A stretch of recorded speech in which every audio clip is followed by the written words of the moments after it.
Good evening, I'm Dennis Ward. Welcome to APTN National News. The Federation of Sovereign Indigenous Nations in Saskatchewan is calling on the Vancouver Police Department to do a full investigation into Kawakatoose First Nation member Chelsea Poorman's death and to issue an apology to the family. Poorman went missing in Vancouver in September of 2020. Her remains were found last month on April 22nd in Vancouver. Vancouver police announced last week the remains of Poorman had been found on the grounds of an empty mansion. Investigators say they believe she likely died on the property the night she disappeared or shortly thereafter, but went undiscovered because the house has been vacant for years. Police said her death is not suspicious. The family has raised numerous concerns over the way her remains were discovered. FSIN says Vancouver Police Department must do more to investigate, quote, what truly happened. It's day 22 of the search for a missing 5-year-old boy on a Saskatchewan First Nation. RCMP and leaders at Red Earth Cree Nation say they're not giving up on finding Frank Young and ask for continued prayers after hopes were once again dashed over the weekend. 200 volunteers remain on the ground and 5 to 8 RCMP boats are on the water at any given time. A helicopter is on the scene every second day. Searchers have had to contend with high river levels as well as wet, muddy and cold conditions. RCMP Sergeant Richard Tong says crews discovered a pair of boots which were at first thought to belong to the missing boy, but this was not the case. On Saturday, May 7th, the RCMP team patrolled approximately 40 kilometers downriver. 2 small boots were located and confirmed by Frank's family members to not be his boots. Many First Nations are underwater right now. Residents in Hay River, West Point First Nation, and Katlodiche First Nation in the Northwest Territories are evacuating because of extreme flooding. Over the last few days, more than 250 evacuees have fled their homes for higher ground. Record high water levels and ice jams along Hay River have led to swift action, including the rescue of 2 community members trapped on a roof. Drone footage shows extensive damage to properties and impassable roads. An evacuation center has been set up at a town hall meeting, updating residents will be taking place this evening. We have all of Old Village and some of the elders all at the Denny Wellness Center. They're over in the town of Hay River at all the hotels. It's just the people that are on higher ground that are still home in the community.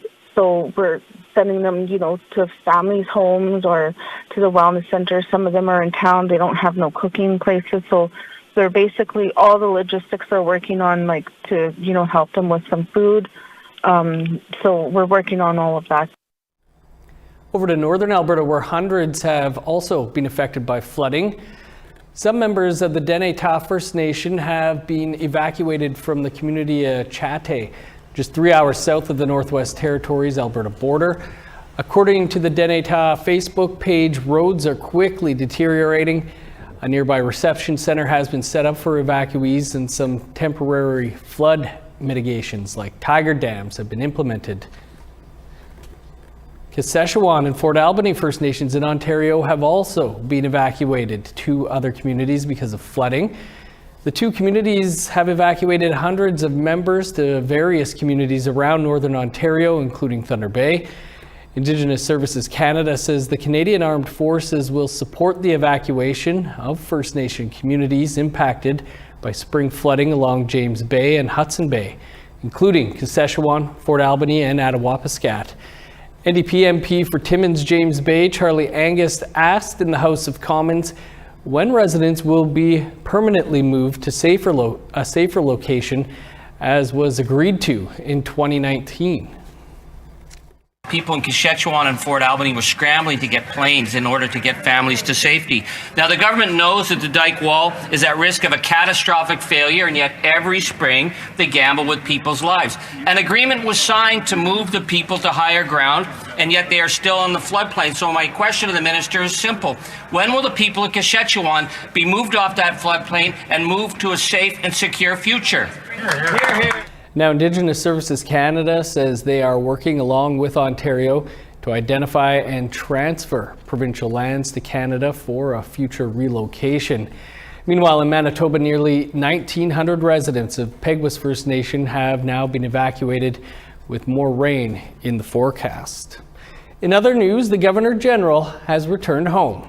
Mary Simon is spending the week in Nunavik, the Inuit territory in northern Quebec. And her first stop is her hometown of Kuujjuaq. Tom Fenario has the story. Wow! The proper way to address the Governor General is Her Excellency, except most people here don't know how to translate that to Inuktitut. Besides, most people here call her just Mary.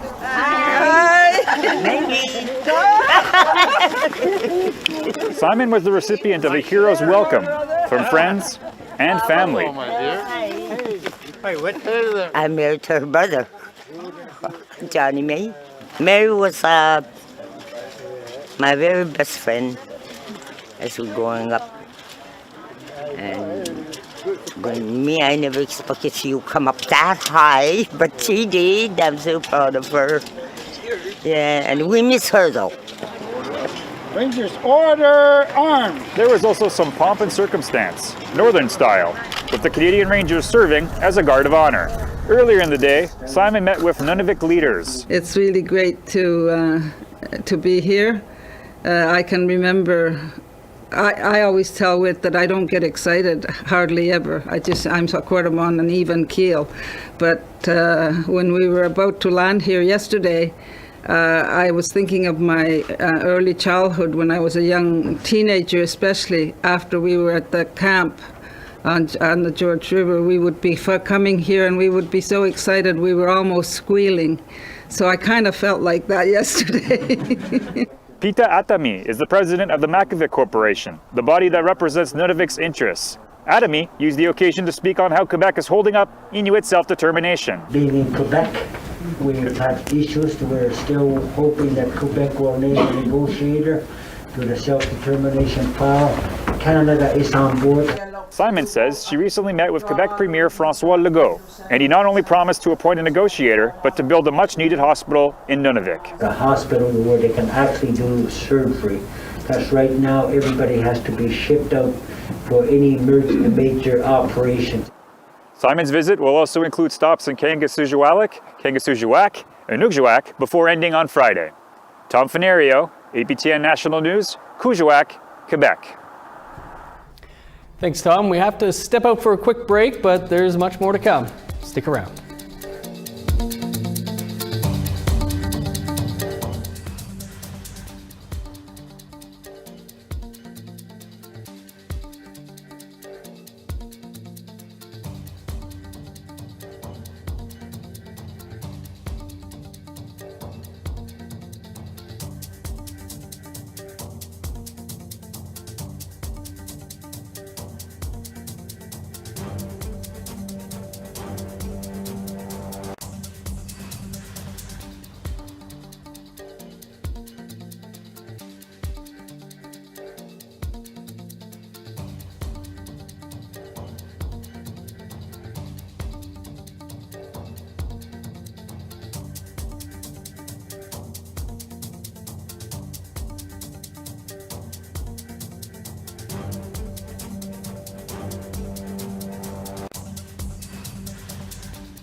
Welcome back.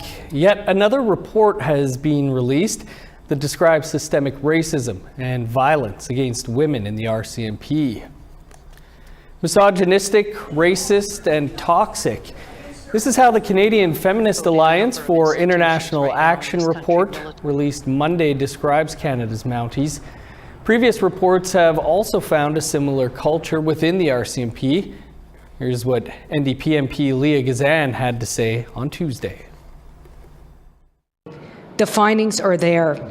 They've been found and reported time and time again, yet this government lacks the political will to act.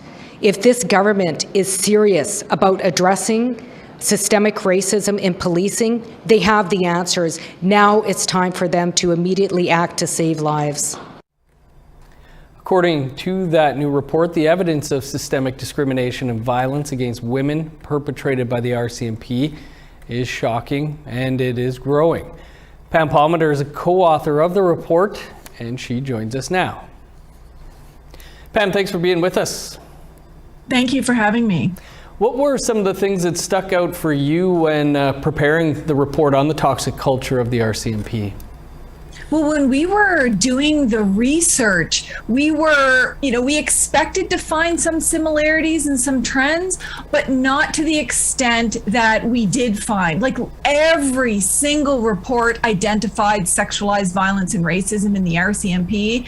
Every single report that we found was calling for some kind of external review, and that people address the predators, actually weed out the predators, because the other thing we found that was shocking was that even though there's so many class actions, they in fact never got rid of the predators, the people who are committing the sex crimes. How does the culture within the RCMP impact Indigenous women?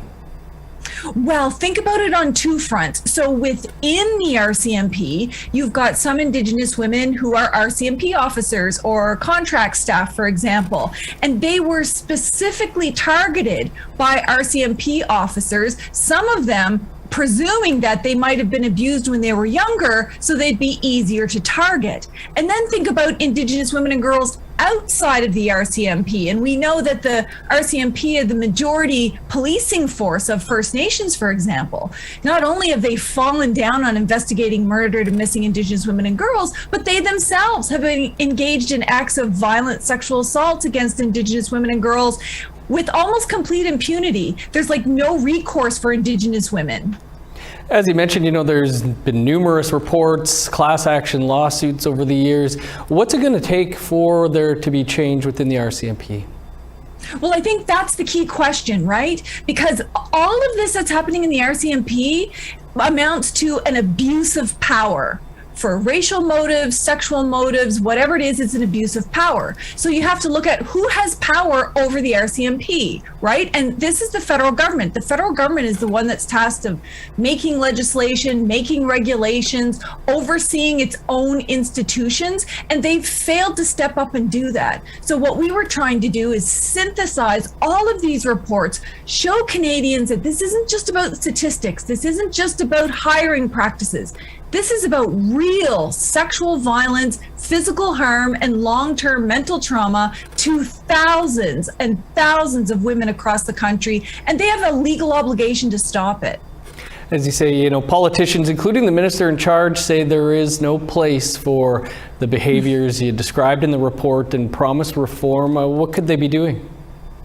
Well, there's a lot of things they could be doing. So first of all, they could have done an investigation and weeded out the thousands of predators from across the country, because we know from some of the reports that there is sexualized violence in every RCMP unit at every level in every corner of Canada.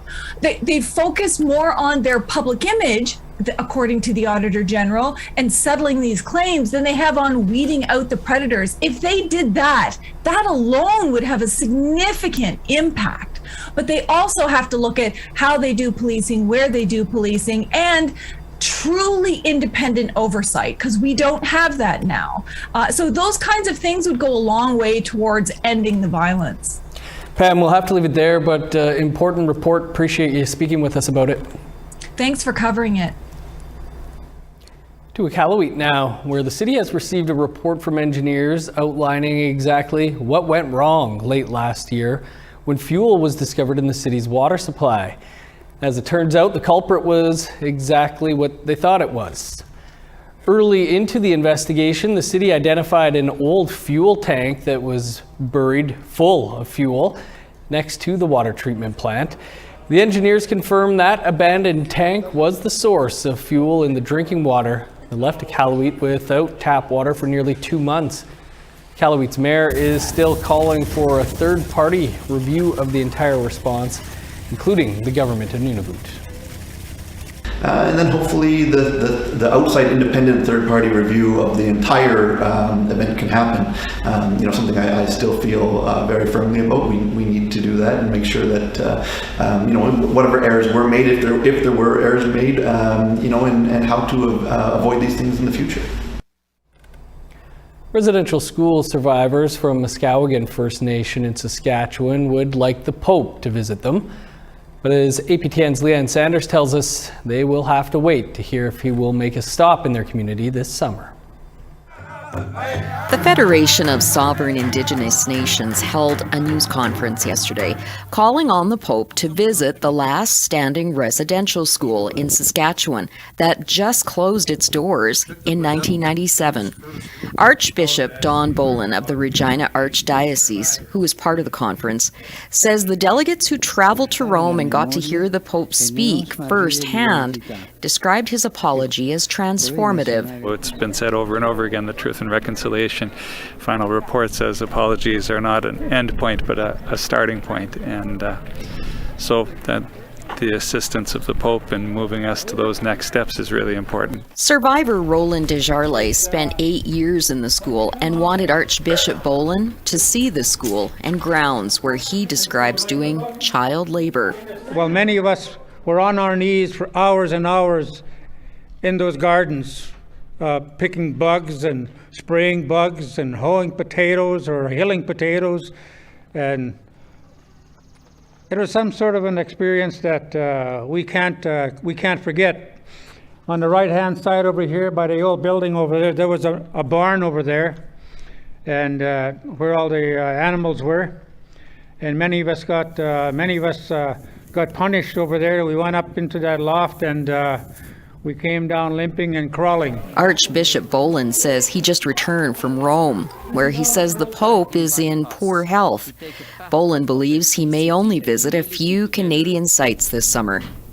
If he can't visit Muscowin, there are plans in the works to take survivors to wherever the Pope stops. I hope that the visit can address the needs and wounds and concerns of survivors, that it can be a really transformative experience that can, help us to move from apology to direct actions of solidarity. Leanne Sanders, APTN National News, Saskatoon. Time for one more quick break. Coming up, a profile on a competitor in the Miss Universe Canada competition.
Welcome back. Time now for our photo of the day.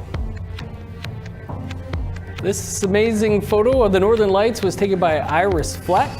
This was her view on Sunday night outside of her home in Barons River, Manitoba.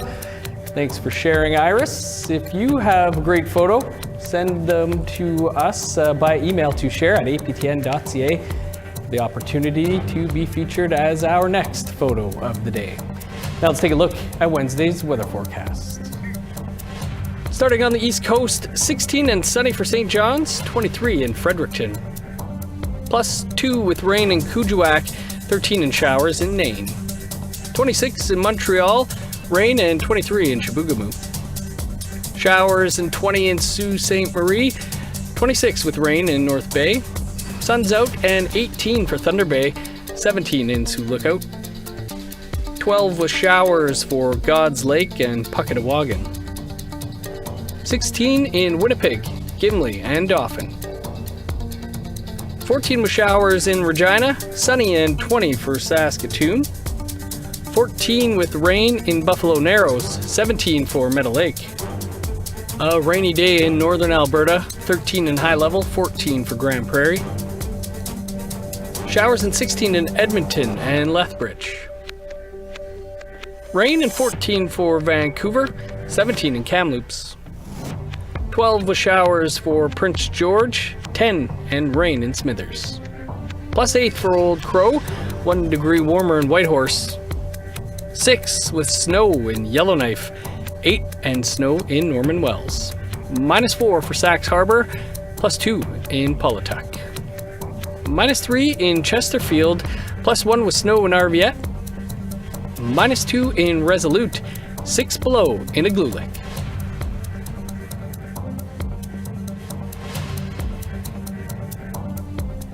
Lanny Houle is Plains Cree and Silix Okanagan from Goodfish Lake in Alberta and Vernon in BC. And she is competing this week in the Miss Universe Canada pageant in Toronto. She's getting a little mentoring from a famous former Miss Universe. APTN's Chris Stewart talked to Lanny Houle about the upcoming competition. Lanny Houle says she has looked up to 2015 Mrs. Universe winner Ashley Collingbull. Collingbull was the first Canadian and Indigenous woman to ever win the competition. When Lanny decided to compete in the 2022 Miss Universe Canada competition, she reached out to Ashley for some pointers. She says Collingbull took her under her wing and helped virtually and in person to help prep her for the competition. Right from day one, she has been nothing but kind and supportive in every way possible. She got me really prepared for this pageant, and I'm looking forward to it. Collingbull says she was happy to help. There was no one that was there to help me. There was no one that was chasing the same thing. And now, I'm in a position where I can actually, help her get sponsors, help her feel comfortable, and train her and prepare her, and, make her feel like she doesn't feel alone, and also make her feel like she's just owning the space. And Collingbull helped teach Lanny in runway modeling and interviews, and told her to pass on what she learned to other Indigenous women. It's all about that positive ripple effect. And, when I help other women, as I'm helping Lanny, she's now helping other women. And there's other girls reaching out to her that are saying that they're so happy and inspired to see her chasing her dream, and they feel like they can do it too. And that's what it's all about. She always tells me and reminds me that it's okay if you're the first, but make sure you're not going to be your last. So she's really helped me along with this journey into becoming Miss Universe Canada. And then it's going to be my job after this to continue that legacy, to make sure that I'm not the last one. Collingbull will be in Toronto by Lanny's side when the finals begin this Saturday. People can vote for Lanny for the People's Choice Award at MissUniverseCanada.ca. The winner will represent Canada at the Miss Universe competition. Chris Stewart, APTN National News, Edmonton. Good luck to Lanny. Well, a new episode of Face to Face is just minutes away, and our guest tonight is a survivor of abuse and addiction. 20 years ago this week, after many years in the throes of addiction, Roland Vandell hit rock bottom. But instead of being the last day of his life, it was the beginning of a new one. Today, the author and former boxer works in the front lines with those struggling with addiction, mental illness, and homelessness. I have to be empathetic to the cause and what they're going through, and the biggest problem, especially in social services, is not necessarily people that haven't been there before, but even if you haven't been there before, it doesn't mean that you're the smartest person in the room. And the facts are, is if you think you're the smartest person in the room, you're probably the loneliest person in the room, right? Because, you know, just because you don't understand what somebody's going through. I've sat with homeless people and they have 2 degrees, you know what I mean? Like, right. Like they're brilliant people. And that full interview is just moments away. Despite talking about some heavy topics, we also had some good laughs. Thanks, Roland. That's all the time we have for your APTN National News for this Tuesday. For more, visit our website, aptnnews.ca. I'm Dennis Ward. Thanks for being with us. Stick around. Face to Face is next. Have a great night.